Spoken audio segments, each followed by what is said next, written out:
We're at the St. Petersburg sailing facility to watch the Americas Regatta.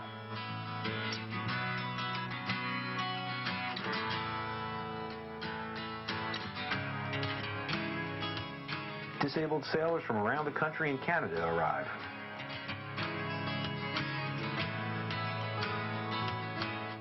They prepare to sail in both a single-handed boat, the 2.4, and a multi-handed boat, the Sonar.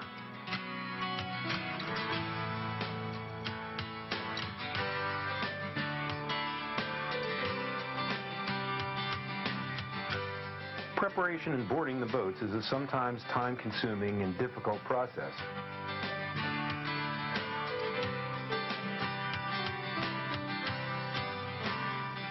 Many disabilities come from injury or illness.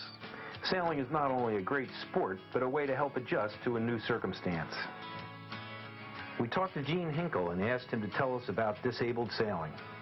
You're the organizer of this regatta, the Americas Regatta. Yes, I am. This is our 5th one we've done here, and it's open to North and South America, and actually open to any country. And in the past events, we've had Norway, Germany, Holland, Israel, Armenia coming over just to sail in this regatta, because it's a great training regatta for teams that went to the Paralympics. What's a 2.4? That's something a little different to me. Well, the 2.4 is big in Europe, and it's really the best crossover boat between disabled sailing and able-bodied sailing. They sit real low. Well, I sit in the boat and you're safe. They won't turn over. They do swamp, but you got big bilge bumps. And part of the test as a major, I'm also a major for 2.4, is that we sink them at the dock, and if they don't float at a certain level, they're not 2.4s, they have to put more flotation in. They sort of remind me of an ice boat in a lot of ways, where they sit real low like that, and it's a very thin, looks like a very stable boat. Well, they're extremely stable, but you get very friendly with the fishes. You do? Yeah. Now, they can be set up either for disabled racing or full-bodied people can race them also. Well, that's the idea. There's 2 ways of steering the boat. One with the tiller, right, and one with the foot pedals. But the tiller's in the front. Right, in the front, and it takes a little getting used to, but it's easier than the foot pedals. I see. The other thing that's unusual about these boats to me is that all the controls are right in front of you. You have all your sheets and your halyards and everything are all directly in front. Yes, because again, you're kind of like sandwiched in. It's almost like flying a Spitfire or something. It is. It's a little cockpit. You're the kind of cockpit. You kind of lay there and head to head, and a lot of people think they're radio-controlled boats because they don't see You don't see the person. You don't see the person. So all of a sudden you see a couple eyes looking over and say, you know. But the controls are there to be easily accessible. It's just like racing any other boat. The mast goes forward and back. I mean, you got the controls galore. Oh yeah, there's tons of strings to pull when you are looking for some excuse why you're not doing so well. It must be so nice to be able to get into one of these boats and then have a little more control than you maybe do normally.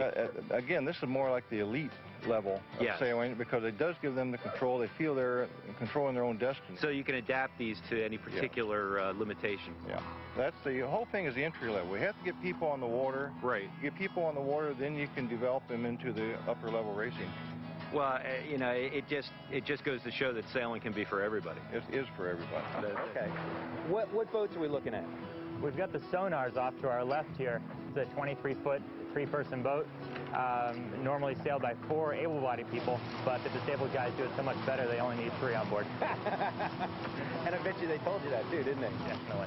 They have 3 tests they perform on the sailors. The functional classification system has an anatomical test in the classroom, a dock test where all the sailors go through a certain series of skill sets on board the Sonar sitting at a dock, and then a sailing test. And so they're being classified as they sail. Right. And just making sure that maybe somebody that's in the classroom or that's sitting on the dock says, well, I can't use my left arm. Right. And they get out on the water, a little adrenaline starts pumping, and all of a sudden this guy finds that in fact he can use his left arm.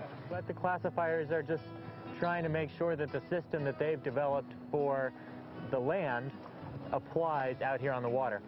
And the same holds true in reverse. They have people that are extremely stable on the land and on the dock test, but then they get out on the water and the stability is not just not there anymore. And it's really amazing when you consider that inside of each boat, all of these athletes have to add up to 14 points, which I guess you'll talk to Dr. Allen about later on. But there is no additional handicap, so if they only are using 10 of their 14 possible points, they don't get any extra credit for that. There's no adjusted score. Right. So it's really to their benefit to push the system as hard as they can, but the way they've done it, some boats, like the Canadian boat here, it looks like they have a 7 and a 2 and maybe a 4 on board their boat. Now that would be what? That would be 13 points. No, I understand the math part, but what's the classification? A rough benchmark, let's say a 7 might be a single below knee amputee without their prosthesis. Okay. And a 1 would be a quadriplegic. And anywhere in between paraplegic, they're usually 2s or 3s. And so there's a combination of, you add up all these numbers, and that's the crew. Now that I've been sailing and getting to the point of being ready to race, you know, that's kind of the first step, is you have to be able to classify yourself if you're going to build a team. Sure. So it's really an enlightening experience to learn how they do it, what it entails. We have a classification system that's sort of a rating system that allows us to put people on an even playing field. And we rate them according to their disability, but also their functional abilities in the sailboat. Okay. Somebody's getting that done right now. Can you? We're gonna look to the side here, and could you tell us what they're gonna do as far as how they rate and what they're rating? Sure. This is actually the functional dock test, and there's more than one test. Yes, we have a functional anatomical test, a functional dock test, and then a functional sailing test. In the anatomical test, we have essentially a full-on medical evaluation. And the sail test, we watch them and observe them sailing on the water.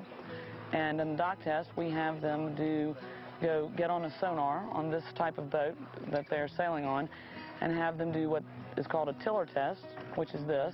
So this demonstrates her range of motion. Her range of motion and her ability to pull the tiller all the way through in the full range, which will affect how she's able to attack the boat if she's driving. And also her ability to transfer, exactly, whether or not she can transfer, and how she does this. And you notice with this particular individual that she actually has to let go of the tiller as she transfers, which is not very effective when you are attacking. Especially not on a windy day like this. Not on a windy day. So for her situation, if she was driving, she might be better off just staying on one side of the boat. Oh, so just sail on the low side. Right, just sail on the low side. So there are certain things that she would probably make adaptations that would help her sail in the situation. But we are documenting at this point that her ability and her difficulties with trying to... The person that is dealing with the sheets certainly has to have use of their arms there. Well, they do and they don't. We actually have quite a few one-arm bandits, actually. Oh, yeah? That do the main sheet and or trim the jib with really just one effective arm and limb. So it's not necessarily the case in that situation. We have probably most of our quadriplegics, however, are driving. Okay. So because you can actually set up a little more gear there. We can set them up so that they can steer the boat appropriately and have good control of the helm, primarily by staying on one side of the boat in their chair or in the middle, and maintain an ability to, correctly steer the course. Okay. So you don't see too many quadriplegics trying to do anything in the front positions in the boat. These guys are extremely creative. They are very creative. They are